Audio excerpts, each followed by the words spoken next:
പിതാവിൻ്റെയും പുത്രൻ്റെയും പരിശുദ്ധാത്മാവിൻ്റെയും നാമത്തിൽ ആമേൻ. എൻ്റെ പ്രിയപ്പെട്ടവരെ, ഇന്ന് ഏപ്രിൽ 28 ചൊവ്വാഴ്ച. അമ്മേ പരിശുദ്ധ അമ്മേ, അമ്മേ പരിശുദ്ധമേ, ദൈവമാതാവേ, കൃപാസനത്തിലൂടെ ഞങ്ങൾക്കും ഞങ്ങളുടെ ദേശത്തിനും അമ്മ മധ്യസ്ഥം തേടി തന്ന എല്ലാ അനുഗ്രഹങ്ങൾക്കും കൃപകൾക്കും ഞങ്ങളിപ്പോൾ ഹൃദയം നിറഞ്ഞ നന്ദി പറയുന്നു. അമ്മേ പരിശുദ്ധമേ, ദൈവമാതാവേ, 2004 ഡിസംബർ 7 ഉച്ചകഴിഞ്ഞ് 2:30 കൃപാസനത്തിൽ സംഭവിച്ച അമ്മയുടെ പ്രത്യക്ഷപ്പെടലിനെ കുറിച്ച് തിരുസഭയ്ക്ക് സമർപ്പിച്ചിരിക്കുന്ന പഠനരേഖകളുടെ മേൽ സഭാത്മകമായ പഠനം ആരംഭിക്കുവാൻ ഞങ്ങൾ പ്രാർത്ഥിക്കുന്നു. അമ്മേ പരിശുദ്ധമേ, ഭൂസ്വർലോകങ്ങളുടെ രാജ്ഞിയായ അങ്ങേയ്ക്ക് ഭൗമസംരക്ഷണത്തിനായി പ്രപഞ്ചപ്രകൃതിയെ തന്നെ തിരുസഭ പ്രതിഷ്ഠിക്കുവാൻ ഈ പ്രത്യക്ഷീകരണം വഴി ഇടയാക്കണമേ. പരിശുദ്ധമേ, ജപമാല മാതാവേ, സകല കൃപാസനം പ്രാർത്ഥനയോടും ചേർത്ത് ഞങ്ങളിപ്പോൾ പ്രാർത്ഥിക്കുന്ന ഈ കുടുംബത്തിന്റെ പ്രത്യേക നിയോഗം പറ മക്കളെ.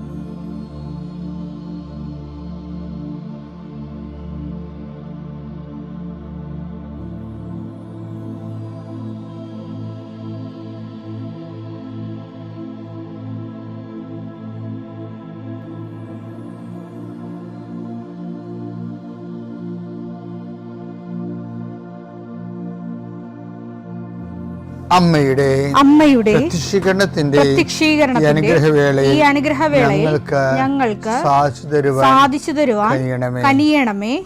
ആമേൻ. വിശ്വാസ പ്രമാണം.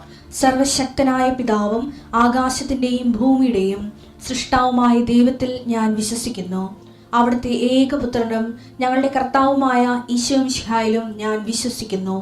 ഈ പുത്രൻ പരിശുദ്ധാത്മാവിനാൽ ഗർഭസ്ഥനായി കന്യകാമറിയത്തിൽ നിന്ന് പിറന്ന് പൊന്തിയോസ് പീലാത്തോസിന്റെ കാലത്ത് പീഡകൾ സഹിച്ച് കുരിശിൽ തറയ്ക്കപ്പെട്ട് മരിച്ച് അടക്കപ്പെട്ട് പാതാളങ്ങളിൽ ഇറങ്ങി മരിച്ചവരുടെ ഇടയിൽ നിന്ന് 3-ാം നാൾ ഉയർത്ത് സ്വർഗത്തിലേക്ക് എഴുന്നള്ളി സർവശക്തിയുള്ള പിതാവായ ദൈവത്തിന്റെ വലതുഭാഗത്തിരിക്കുന്നു. അവിടെ നിന്ന് ജീവിക്കുന്നവരെയും മരിച്ചവരെയും വിധിക്കുവാൻ വരുമെന്നും ഞാൻ വിശ്വസിക്കുന്നു. പരിശുദ്ധാത്മാവിലും ഞാൻ വിശ്വസിക്കുന്നു. വിശുദ്ധ കത്തോലിക്കാ സഭയിലും പുണ്യവാന്മാരുടെ ഐക്യത്തിലും പാപങ്ങളുടെ മോചനത്തിലും ശരീരത്തിന്റെ ഉയർപ്പിലും നിത്യമായ ജീവിതത്തിലും ഞാൻ വിശ്വസിക്കുന്നു. ആമേൻ. സുഖസ്ഥനായ ഞങ്ങളുടെ പിതാവേ, അങ്ങയുടെ നാമം പൂജിതമാകണമേ. അങ്ങയുടെ രാജ്യം വരണമേ. അങ്ങയുടെ തിരുമനസ് സ്വർഗത്തിലെ പോലെ ഭൂമിയിലും ആകണമേ. അന്നു വേണ്ടുന്ന ആഹാരം ഇന്ന് ഞങ്ങൾക്ക് തരണമേ. ഞങ്ങളോട് തെറ്റ് ചെയ്യുന്നവരോട് ഞങ്ങൾ ക്ഷമിക്കുന്നത് പോലെ ഞങ്ങളുടെ തെറ്റുകൾ ഞങ്ങളോടും ക്ഷമിക്കണമേ. ഞങ്ങളെ പ്രലോഭനത്തിൽ ഉൾപ്പെടുത്തരുതേ, തിന്മയിൽ ഞങ്ങൾ രക്ഷിക്കണമേ. ആമേൻ. നന്മ നിറഞ്ഞ മറിയമേ, സ്വസ്തി. കർത്താവ് അങ്ങയുടെ കൂടെ സ്ത്രീകളിൽ അങ്ങ് അനുഗ്രഹിക്കപ്പെട്ടവളാകുന്നു. അങ്ങയുടെ ഉദരത്തിൻ ഫലമായി ഈശോ അനുഗ്രഹിക്കപ്പെട്ടവനാകുന്നു. പരിശുദ്ധ മറിയമേ, തമ്പുരാന്റെ അമ്മേ, പാപികളായ ഞങ്ങൾക്ക് വേണ്ടി ഇപ്പോഴും ഞങ്ങളുടെ മരണസമയത്തും തമ്പുരാനോട് അപേക്ഷിക്കണമേ. ആമേൻ. കർത്താവിന്റെ ഉന്നതമായ നാമത്തിന് സ്വസ്ഥം ചെയ്യുന്നു. കർത്താവിന്റെ വിശുദ്ധ പൗരോഹിത്യത്തെ മഹത്വപ്പെടുത്തണമേ. കർത്താവ് സഭയിലുള്ള സാന്നിധ്യം പ്രകടമാക്കണമേ. 40 വർഷം ഞാൻ അർപ്പിച്ച കൃപാന്റെ യുഗതിയാണ്. കൃപാസ്ഥാനത്താറെ ജീവനോടെ പ്രത്യക്ഷപ്പെട്ട മാതാവിൻ്റെ മധ്യസ്ഥത്താൽ ഞാൻ മക്കളെ ഈശോ നാമത്തെ ആശീർവദിക്കുന്നു. കർത്താവേ, ജോലിയില്ലാത്തവര്, വീടില്ലാത്തവര്, ജീവിതത്തിൽ കലഹങ്ങളും ഭിന്നതകൊണ്ട് പിരിഞ്ഞു താമസിക്കുന്ന ജീവിത പങ്കാളികളെ, കുഞ്ഞുങ്ങളുടെ തെറ്റായ അവസ്ഥകൾ കണ്ട് വിഷമിക്കുന്ന മാതാപിതാക്കന്മാരെ, ശാരീരികമായ രോഗങ്ങളെ അവസരപ്പെടുന്നതും രോഗം ആകുന്നതിന് സമയമെടുക്കുന്നില്ല എന്ന് ഓർത്ത് ഉത്കണ്ഠപ്പെടുന്നവരെയും സമർപ്പിച്ച് പ്രാർത്ഥിക്കുന്നു. ഇന്ന് യാത്ര ചെയ്യുന്നവരെ, ഇന്നത്തെ യാത്രയ്ക്ക് വേണ്ടി വിധവിധമായ ഒരുക്കിയിരിക്കുന്ന ലക്ഷ്യങ്ങൾ, കണ്ടുമുട്ടുന്ന വ്യക്തികൾ, സംസാരിക്കുന്ന സംഭാഷണങ്ങൾ, എഴുതുന്ന രേഖകൾ, ഒപ്പിടുന്ന ഡോക്യുമെൻറ്റുകൾ, പങ്കെടുക്കുന്ന ഇൻ്റർവ്യൂകൾ, സെൻഡ് ചെയ്യുന്ന മെസ്സേജുകൾ എല്ലാം കർത്താവിൻ്റെ കൃപയാൽ നിറയപ്പെടാനും നീ ഇന്ന് തിരികെ എത്തുന്ന സമയത്ത് കർത്താവിൻ്റെ കൃപ നിന്നെ നിറഞ്ഞു നിന്നുകൊണ്ട് സന്തോഷം വന്ന് ഉറങ്ങുവാനും ഇന്നത്തെ ദിവസം മുൻനിർത്തി നീ കണ്ടുമുട്ടുന്ന ഓരോ നിമിഷങ്ങളെയും, നിൻ്റെ ഓരോ സമയങ്ങളെയും, സന്ദർഭങ്ങളെയും, എല്ലാം സംരംഭങ്ങളെയും പരിശുദ്ധമ്മ ദൈവമാതാവിൻ്റെ മധ്യസ്ഥത്തിൽ രാത്രിയും തിരിച്ചെത്തുന്നവരെ കർത്താവിൻ്റെ നാമത്തിൽ മാതാവിൻ്റെ മധ്യസ്ഥതയും ഞാൻ നിൻ്റെ ജീവിതത്തെയും നിൻ്റെ കുടുംബത്തെയും ഈശോ നാമത്തെ ആശീർവദിക്കുന്നു. എൻ്റെ പ്രിയോട് ഞാൻ ഇന്നലെ പറഞ്ഞതിൻ്റെ കുറച്ച് ബാക്കി പറഞ്ഞു. ഞാൻ ഇപ്പോൾ ഒരു രസമുണ്ടേ, എൻ്റെ പ്രസംഗത്തിന് എൻ്റെ കുറച്ച് എന്നോട് വളരെ അടുപ്പമുള്ളവരൊക്കെ വാട്സപ്പ് റിലേഷൻസ് ഉള്ള ആൾക്കാരുണ്ടല്ലോ, ഏറ്റവും സഹപ്രവർത്തകർ, അടുത്ത സഹപ്രവർത്തകർക്ക് അതുള്ളൂ 10-20 വരെ ഉണ്ടാകാൻ തുടങ്ങണം.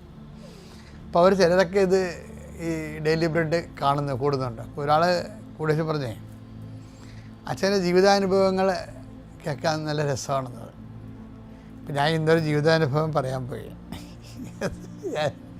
ഞാൻ അമ്പലപ്പുഴ ഒരു പള്ളിയിൽ വികാരിയായിട്ടിരിക്കണേ, കുറേ കാലം ഇരുന്നേ അവിടെ. അന്ന് നിങ്ങൾക്ക് പലർക്കും എന്നെ അറിയത്തില്ലായിരുന്നു. ഞാൻ അമ്പലപ്പുഴ പള്ളിയിൽ 6 കൊല്ലത്തോളം അവിടെ വികാരിയായിട്ടിരുന്നു. അവിടെ കുറേ പ്രശ്നങ്ങളിൽ ഒരു പ്രശ്നം വെച്ച് കഴിഞ്ഞാൽ പള്ളിയുടെ ഒരു സ്ഥലമേ കുട്ടനാടൻ പാടശേഖരങ്ങളുടെ കൂട്ടത്തിൽ നടുക്ക് അമ്പലപ്പുഴ പള്ളിക്ക് ഒരു സ്ഥലം ഉണ്ടായിരുന്നു, അത് നെൽപ്പാടം. അപ്പോൾ പിതാവ് പാസ്റ്റർ വിസിറ്റ് വന്നപ്പോൾ ഞങ്ങൾ അവിടെ പോയി, ഇടയ സന്ദർശനം വന്നപ്പോൾ. അപ്പോൾ ഞങ്ങൾക്ക് ഈ സ്ഥലമൊന്നും അറിയത്തില്ല. അപ്പോൾ നടത്തിപ്പുകാരൻ കൈ ചൂണ്ടി പള്ളിയിൽ നിന്ന് കുട്ടനാടൻ പാടശേഖരത്തിൻ്റെ അരികിൽ പോയെന്ന് വെച്ചാൽ കൈ ചൂണ്ടി ഇന്ന സ്ഥലത്താണ് നമ്മുടെ സ്ഥലം കിടക്കണമെന്ന്. അപ്പോൾ അവിടെ നമ്മുടെ ഈ രേഖയൊന്നുമില്ല. പണ്ട് 945-945 അപ്പോൾ എത്രയോ വർഷം കഴിഞ്ഞ്, അല്ല 45 വർഷം മുമ്പ് നമ്മൾക്ക് ആരോ ഈ ഇഷ്ടദാനം തന്നാണ്, വിൽപ്പത്തത്തിലൂടെ, ഏതോ ഒരു വിൽപ്പത്തത്തിലൂടെ പള്ളിക്ക് ഇഷ്ടദാനം കിട്ടിയതാണ്. അപ്പോൾ നമ്മുടെ കയ്യിൽ അങ്ങനെ രേഖകൾ അതിനൊന്നുമില്ല.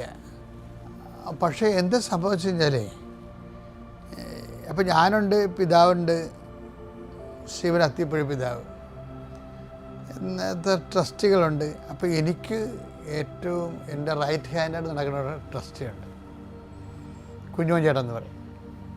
അപ്പോൾ ഞങ്ങൾ തമ്മിൽ ഭയങ്കര കമ്പനിയായിരുന്നു.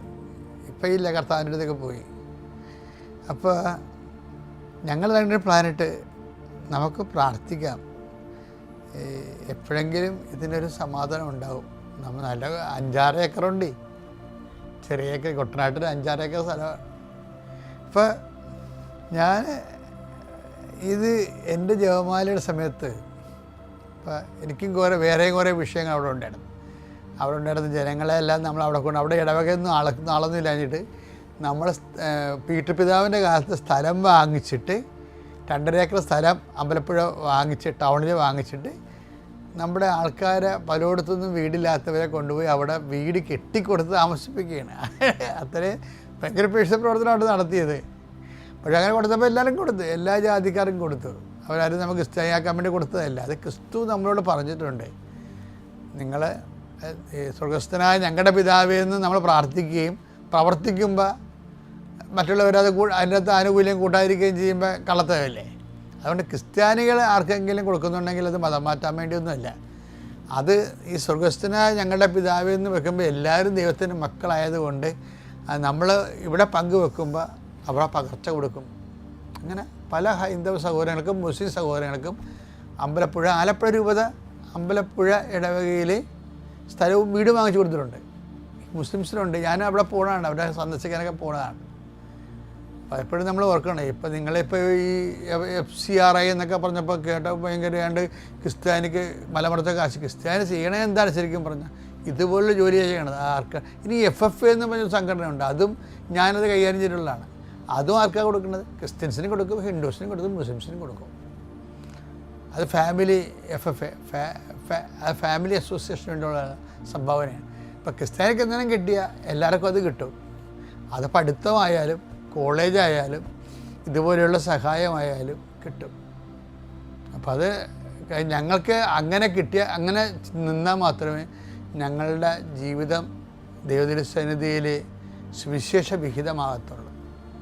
അതാണ്. അപ്പം ഞാനിത് ജസ്റ്റ് ഇപ്പോൾ പറഞ്ഞതേ ഉള്ളൂ കേട്ടോ. ഇങ്ങനെ ഇഷ്യൂസൊക്കെ നടക്കുമ്പോൾ ഇപ്പോൾ ഭയങ്കര ആൾക്കാർ ഭയങ്കര വർഗീയതയല്ല അവിടെയൊക്കെ എന്തെങ്കിലും ഒരു അവസ്ഥ കിട്ടാൻ കാത്തിരിക്കുകയാണ് ആൾക്കാർക്ക് വർഗീയത പ്രചരിപ്പിക്കാൻ വേണ്ടി. അത് അവരുടെ കസേര വിപ്ലവമാണ്. അതിനകത്തൊന്നും ഞങ്ങളാരും പോയി തലവെക്കത്തില്ല. Let them have it for their convenience. ഞാനിപ്പോൾ പറഞ്ഞതിൻ്റെ കാരണം ഈ സ്ഥലത്തിന് നമുക്ക് രേഖയിലല്ല. അപ്പം ഞാൻ നമ്മുടെ അടുത്ത് രേഖയില്ലെന്നേ ഉള്ളേ. ഒരു സാധനം ഇല്ല എന്ന് പറഞ്ഞു കഴിഞ്ഞാൽ അതില്ല എന്നല്ല എൻ്റെ അർത്ഥം, അത് ദൈവത്തിൻ്റെ അടുത്ത് ഉണ്ടെന്നല്ല എൻ്റെ അർത്ഥം. അപ്പം ഞാൻ എന്ത് ചെയ്യാന്ന് വെച്ച് കഴിഞ്ഞാൽ ഞാൻ ചെയ്തുകൊണ്ടിരുന്ന പരിപാടി വെച്ചാൽ ഇപ്പം ഈ സ്ഥലം ആൾക്കാർക്ക് കൊടുത്തെന്ന് പറഞ്ഞില്ലേ, അവർക്ക് അന്ന് പ്രമാണം ചെയ്ത് കൊടുത്തില്ലായിരുന്നു. അവർക്ക് കൊടുത്തിരിക്കുന്നത് അവർക്ക് ഉപയോഗിക്കാൻ വേണ്ടി കൊടുത്തതാണ്.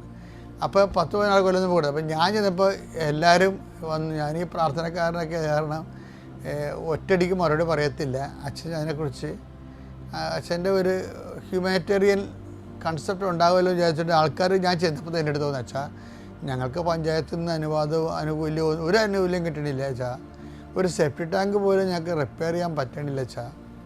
അപ്പോൾ അതുകൊണ്ട് അച്ഛൻ ഞങ്ങളുടെ പേര് ഇതാക്കി തരാൻ പിതാവിനോട് പറഞ്ഞു പറഞ്ഞു. അപ്പം ഞാനത് എനിക്കറിയാം ഇവർ കൊടുത്താൽ ഇവർ ചില ആൾക്കാർ വിറ്റ് അപ്പം തന്നെ രാജ്യം വിട്ടു പോകും, മക്കൾക്ക് അവിടെ പഠിക്കണം ഇവിടെ പഠിക്കണം എന്നൊക്കെ പറഞ്ഞുകൊണ്ട് ഇവരപ്പം തന്നെ വിൽക്കും. അതൊക്കെ എനിക്കറിയാം. പിന്നെ കിടപ്പാടം പോലും ഇല്ലാത്ത അവസ്ഥയിലാകും. അപ്പോൾ അതുകൊണ്ട് ഞാനിങ്ങനെ ഡൗൺ ചെയ്ത് നിൽക്കുക. എങ്കിലും ഞാനൊരു പണി ചെയ്ത് എന്ത് ചെയ്യുന്നറിയാവോ, അതായത് ഞാൻ അവിടെ ചെന്നപ്പോൾ തന്നെ, ആ പള്ളി ചെന്നപ്പോൾ തന്നെ ചെയ്ത പരിപാടി വെച്ച് കഴിഞ്ഞാൽ അവിടെ ലൂർദ് മാതാവിൻ്റെ രൂപമാണ്, മാതാവിൻ്റെ രൂപമായിട്ട് അവിടെ ഉള്ളത്. അപ്പം ഞാൻ ലൂർദ് മാതാവിന് എനിക്ക് എവിടെയെങ്കിലും പോകണമെന്നുണ്ടെങ്കിൽ മാതാവിനോട് കണ്ട് സംസാരിച്ചിട്ടേ പോകത്തുള്ളൂ. അപ്പം ഞാൻ എന്ത് ചെയ്തു, ഞാൻ അമ്പലപ്പുഴ പള്ളിയുടെ വാതിക്കലുള്ള ജനൽ തുറന്നിട്ടിട്ട് അൾത്താറയിരുന്ന മാതാവിനെ കൊണ്ടുവന്ന് അവിടെ അകത്ത്, പള്ളിയുടെ അകത്ത് ഒരു മേശയിട്ട് പ്രതിഷ്ഠിച്ചു. അപ്പോൾ എനിക്ക് കൈയെത്തി അമ്മയുടെ കാലിൽ തൊട്ടിട്ടും കാര്യങ്ങൾ പറഞ്ഞിട്ട് പോകണം. തിരിച്ച് രാത്രി 1 മണിക്കും 2 മണിക്കൊക്കെയാണ് ചിലപ്പോൾ കയറി വരുന്നത്. അപ്പോൾ അമ്മയെ കണ്ടിട്ട് അവിടെ ലൈറ്റ് ഇട്ടിട്ടുണ്ട്, അമ്മയെ കണ്ടിട്ട് പോയി കിടന്ന് ഉറങ്ങണം. അപ്പോൾ അവരുടെ പ്രൈവറ്റ് റിലേഷൻസാണതെല്ലാം. അപ്പോൾ ഒരു പ്രാവശ്യം ഞാൻ ഇപ്പോൾ ഈ പ്രശ്നങ്ങൾ വന്നപ്പോൾ ഞാൻ എന്ത് വെച്ച് കഴിഞ്ഞാൽ, ഞാൻ ആ കൊടിമരം, അമ്മയുടെ ഫ്രണ്ടിൽ തന്നെ കൊടിമരമുണ്ട്, ആ കൊടിമരത്ത് നിന്ന് ഞാൻ സമയം കിട്ടുമ്പോഴൊക്കെ ആൾക്കാർക്ക് ഒതുങ്ങി ഞാനവിടെ ഫ്രീ ആയിട്ടിരിക്കുന്ന കുറേ സമയമുണ്ടായിരുന്നു. അന്ന് ഇന്നുപോലെ കൃപാസനത്ത് അതുപോലെ തിരക്കൊന്നുമില്ല. എനിക്കിങ്ങനെ വല്ലപ്പോഴും ശുശ്രൂഷയ്ക്ക് ചൊവ്വാഴ്ചയോ ഞായറാഴ്ചയോ ഇവിടെ വന്നാൽ മതി, ബാക്കിയെല്ലാം ഞാൻ അവിടെ തന്നെയായിരുന്നു.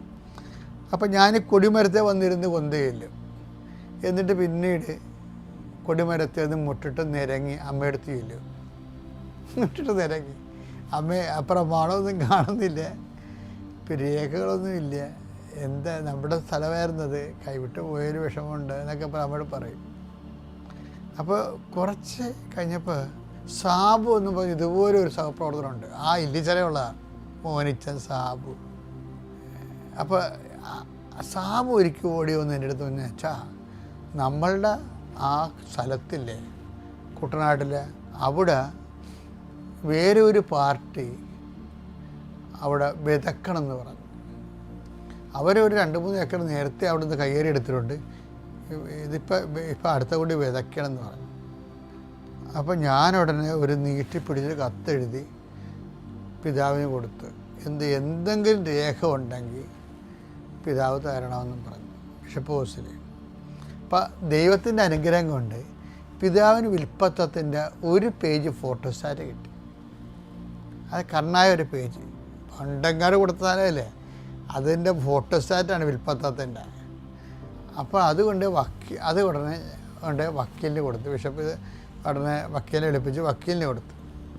വക്കീലത് കോടതി കൊടുത്ത്, അപ്പോൾ ഇനി അത് പോക്കോരോ ചെയ്ത് അളന്ന് ടാക്സ് അടച്ച് ടെസ്റ്റ് ചെയ്ത് വാങ്ങിക്കണം. അതൊന്നും ഭയങ്കര പാടാണ്, കിട്ടത്തില്ല. അപ്പോൾ അതിന് കോടതി എന്ന് ഉടനെ പറഞ്ഞ് ആ വസ്തു നിങ്ങളുടേതാണെന്ന് തെളിയിക്കാൻ എന്തെങ്കിലും ഡോക്യുമെൻ്റ് വേണമെന്ന് പറഞ്ഞു. അപ്പോൾ വക്കീൽ പറഞ്ഞ് നമ്മുടേതാണെന്ന് ആ വസ്തു നമ്മളിപ്പം ഇപ്പോഴും നമ്മൾ കൈകാര്യം ചെയ്യുന്നുണ്ടെന്ന് പറഞ്ഞതിന് ഡോക്യുമെൻ്റ് വേണമെന്ന് പറഞ്ഞു. ഇപ്പോഴും നമ്മൾ ആ വസ്തു നമ്മുടെ കൈകാര്യത്തിലാണ് ഡോക്യുമെൻ്റ് കൊണ്ട് വേണമെന്ന്. അപ്പോൾ എന്ത് ചെയ്യാനാണ്, ആ വസ്തു ഒരു ട്രാക്ടറിനെ വിളിച്ച് ആ വസ്തു ഈ പാടത്തിന് കണ്ണെത്താ ദൂരത്ത് കിടക്കണത്, നോക്കത്താ ദൂരത്ത് കിടക്കുകയാണ്. അവിടെ നമ്മൾ നീന്തിയ എങ്ങനെയെങ്കിലും ചെയ്യലാണ് അവിടെ ചെയ്തിട്ട് ട്രാക്ടറിനെ വിളിച്ച് അവിടെ പോയി അത് ട്രാക്ടർ ഓടിച്ച് നമ്മളവിടെ നിർത്തി, അച്ഛനെ ഈ ലോഹയിട്ട് അവിടെ നിർത്തിയിട്ട് അതിൻ്റെ ഫോട്ടോ എടുത്ത് കോടതി കൊടുക്കണം. Still it is in our usage control എന്നുള്ള രീതിയിലാണ്. അപ്പോൾ അതത്ര പെട്ടെന്ന് നടക്കണ കാര്യമല്ല. കാരണം ആ സ്ഥലത്തുള്ള എല്ലാം ഒരു പ്രത്യേക പാർട്ട് കൈകാര്യം ചെയ്ത് കയറിയെടുത്ത് വയ്ക്കണം. ഇത് മിച്ചഭൂമി എന്നൊക്കെ പറഞ്ഞുകൊണ്ട് ആൾക്കാരുടെ തെറ്റിദ്ധാരണ അടിച്ച് ഏൽപ്പിച്ചിട്ട് ഇതവർ കൈകാര്യം ചെയ്തുകൊണ്ടിരിക്കുകയാണ്. ഇപ്പം നമ്മുടെ തലവെട്ടം അവിടെ കണ്ടു കഴിഞ്ഞാൽ ആൾക്കാർ കൂടുകയും ഇല്ലാത്ത ഇഷ്യൂ ഉണ്ടാകുകയും ചെയ്യും. അപ്പം അതിന് ഞാനവിടെ ചെല്ലുമ്പോൾ കർത്താവ് ഒരു പണി ചെയ്തു. എന്താണെന്നറിയാമോ? അതായത് ചുറ്റുവട്ടത്ത് ഭയങ്കര മഴ. അത് നമുക്ക് ചെയ്യാൻ പറ്റത്തില്ല, ദൈവത്തിന് ചെയ്യാൻ പറ്റത്തുള്ളൂ. അതാണ് സംഭവം. അവിടെ വല്ല വെയില വല്ല ഉണ്ടെങ്കിൽ ആൾക്കാരെല്ലാം എന്നെ കാണുമ്പോൾ ഓടിക്കോളും. അപ്പോൾ ഭയങ്കര മഴ. പക്ഷെ ഒരു കാര്യമുണ്ട്, മഴയാണെങ്കിലും ആ പാടശേഖരനൊന്നും ട്രാക്ടർ കാണാനില്ല. അപ്പം ഞങ്ങൾ എന്ത് വെച്ചാൽ, ഞാൻ കുഞ്ഞുചേട്ടനും കൊന്തയുടെ ആളാണ്. ഞങ്ങൾ രണ്ടും കൂടി നേടി മഴയത്ത് നിന്നുകൊണ്ട് കൊന്തയിൽ ചെയ്യണം അവിടെ. കാര്യം എന്താ എവിടെ തുടങ്ങണമെന്ന് അറിയത്തില്ല. അപ്പോൾ കൊന്ത ചെല്ലണ സമയത്തുണ്ടല്ലോ, കൊന്തയിൽ തിരയാകുമ്പോൾ ഈ മഴയുടെ ഈ മഴ നിഴലില്ലേ ഒരു 2-3 കിലോമീറ്റർ അകലെ ഒരു നിഴൽ പോലെ ട്രാക്ടർ ഓടുന്നുണ്ട്. അത് മാതാവ് കാണിച്ചു തന്നാണ്. അപ്പോൾ ആ ട്രാക്ടറിനെ വിളിക്കണം. പക്ഷേ നമ്മുടെ നമ്പറൊന്നും നമുക്ക് ആ സ്ഥലത്ത് ഞാൻ ആദ്യം ചെല്ലുകയും നമ്മുടെ നമ്പറൊന്നുമില്ല. അപ്പോൾ ആ വഴിക്ക് കൂടി തന്നെ കുടയും ചൂടി പോകണം കണ്ടപ്പോൾ ഞാൻ ചോദിച്ചു, ചേട്ടാ ആ ട്രാക്ടറിൻ്റെ നമ്പർ കിട്ടാൻ എവിടെ വല്ല മാർഗമുണ്ട്? അപ്പോൾ അയാൾ പറഞ്ഞത് മോട്ടോർ പേരെ ചോദിച്ചാൽ ചിലപ്പോൾ കിട്ടുമെന്ന് ചോദിച്ചു. അപ്പോൾ ഞങ്ങൾ ഈ മഴയത്ത് മോട്ടോർ പേരിലോട്ട് നടന്ന് മോട്ടോർ വരെ ചെന്നപ്പോൾ ആ ട്രാക്ടറിൻ്റെ നമ്പർ കിട്ടി. ഞങ്ങൾ ഈ മഴയത്ത് അയാളെ വിളിച്ചു. അയാൾ വിളിച്ചപ്പോൾ അയാൾ പറഞ്ഞ്, അങ്ങനെയൊന്നും വരാൻ പറ്റത്തില്ല, നമ്മൾ സ്ഥിരം കുറ്റികളല്ലല്ലോ. ഇവിടെ ഞാൻ ഏറ്റവും കുറേ സംഭവങ്ങളുണ്ട് ഞാൻ ചെയ്തുകൊണ്ടിരിക്കുക, മഴയത്ത് വരാൻ പറ്റിയില്ലെന്ന് പറഞ്ഞു. തന്നെയല്ല, ആ സ്ഥലം ഇന്ന ആൾക്കാർ കൈകാര്യം ചെയ്തുകൊണ്ടിരിക്കുകയാണ്, അതൊരു തർക്കപ്പുരയിടമാണെന്നൊക്കെ പറഞ്ഞുകൊണ്ട് അയാൾ സ്ഥിരമായിട്ട് അവിടെ ആ മേഖലയിൽ വർക്ക് ചെയ്യുന്ന ട്രാക്ടറുകാരനാണ്. അപ്പം എൻ്റെ മാതാവ് എനിക്ക് തന്നൊരു അതാണ്ട് ഇത് ഈ പ്രേയർ ചെയ്യണമെന്ന് പറഞ്ഞതിൻ്റെ കാര്യമാണ്. നമുക്ക് ചെയ്യാൻ പറ്റാത്ത കാര്യങ്ങളുണ്ടാകും നമ്മുടെ ജീവിതത്തിൽ. ഞാൻ ഉടനെ പറഞ്ഞു, ചേട്ടാ ഒരു 10 മിനിറ്റ് വന്നാൽ മതി. 1 മിനിറ്റിന് ചേട്ടന്, അപ്പോൾ ഒരു 10 മിനിറ്റ് വന്നാൽ മതി, ചേട്ടന് 5000 രൂപ തരാമെന്ന് പറഞ്ഞു. അപ്പോൾ ഉടനെ പുള്ളിക്ക് മനസ്സിലായി സീരിയസ് ആണ്, നമ്മൾ ആത്മാർത്ഥമുള്ളവരാണ് മനസ്സിലായത്. നോക്കട്ടെ മഴ ഒന്ന് തോരട്ടെന്ന് പറഞ്ഞു. അപ്പോൾ ഉടനെ ചെറിയൊരു മഴ തുറന്നപ്പോൾ തന്നെ പുള്ളി 10 മിനിറ്റ് അപ്പോൾ കാര്യമല്ലേ. ഞങ്ങളിവിടുന്ന് ഈ മഴയത്ത് ഈ കുറേ പോകണം, അതിൻ്റെ അകത്ത് 1.5 കിലോമീറ്റർ നടക്കണം. അപ്പോൾ ഞാൻ ലോഹയൊക്കെ ഊരി തയ്യൽ ഓല കെട്ടി വെച്ചിരിക്കുക. താഴെയുടെ നനഞ്ഞ് കുതിർന്നു പോയി. പിന്നെ ഈ പാൻസ് ഇട്ടുകൊണ്ട് ഇറങ്ങി ഈ പാടശേഖരത്തിൻ്റെ വരമ്പിൽ കൂടി പോവുകയാണ്. നല്ല മഴയാണ്. പിന്നെ കുറേ വരമ്പ് ചിലപ്പോൾ കുഴമ്പില്ല അവിടെ. പിന്നെ നമുക്ക് ഇങ്ങനെ അരവപ്പം ഈ മുട്ടപ്പം വെച്ച് നീന്തി പക്ഷെ അവിടെയൊക്കെ അണലി ഉള്ളതാണ് ശരിക്കും. എൻ്റെ ഒരു സുഹൃത്ത് അണലി കടിച്ച് അവിടെ മരിച്ചിട്ടുണ്ട്. പക്ഷേ ഈ സമയത്തൊന്നും ഈ മഴ അല്ലെങ്കിൽ നീന്തൽ അല്ലെങ്കിൽ ഇതൊന്നും ദൈവം നമ്മളെ അറിയിക്കത്തില്ല. അതാണ് എൻ്റെ വിഷയം. അതായത് ഒന്നും നിന്നെ ഉപദ്രവിക്കത്തില്ല. കർത്താവിന് നമ്മുടെ കുറേ വാഗ്ദാനങ്ങളുണ്ടേ.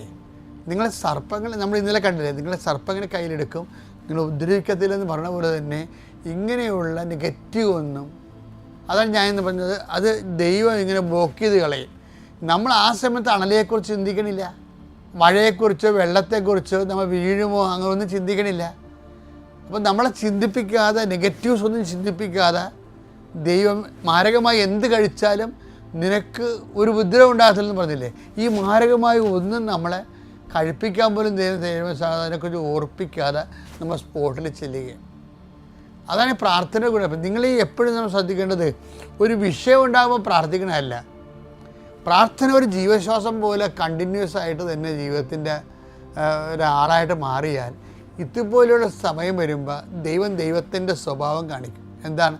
ആൾക്കാർ ഓടിക്കൂടായിരിക്കാം, മഴ പെയ്ച്ചു, അണലിയും പാമ്പൊക്കെ കൊണ്ടുള്ള സ്ഥലത്ത് കൂടി എന്നെ അത് അറിയിക്കാതെ കൊണ്ടുപോയി ഈ ട്രാക്ടർ കയറിയാലും കറക്റ്റ് സ്പോട്ടിൽ വന്ന് ആ സമയത്ത് കുഞ്ഞുമോൻചേട്ടൻ ഇയാളെ ഉഴുത് ഞാൻ നടന്നതിൻ്റെ കൂടെ അയാൾ ഫോട്ടോ എടുത്ത് കോടതി കൊടുത്ത് കോടതി വസ്തു അളക്കാൻ തീരുമാനിച്ചു.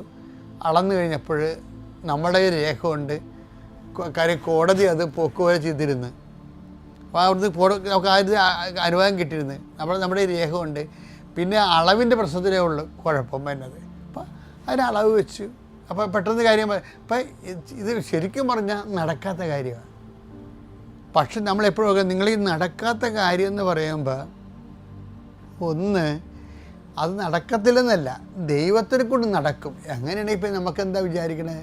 കാര്യം കാണാൻ വേണ്ടി മാത്രം ദൈവത്തിൻ്റെ അടുത്ത് പോവുകയും അത് കഴിയുമ്പോൾ പിന്നെ വെള്ളവടിയും തോന്നിവാസവും പോക്കൃത്വമൊക്കെ ആയിട്ട് ജീവിച്ചാൽ ദൈവത്തെ നിങ്ങളെ വിശ്വസിക്കാൻ പറ്റത്തില്ല. യോഹന്നാൻ 2:24. യേശുവാകട്ടെ അവരെ വിശ്വസിച്ചില്ല, കാരണം അവൻ അവരെ എല്ലാം അറിഞ്ഞിരുന്നു.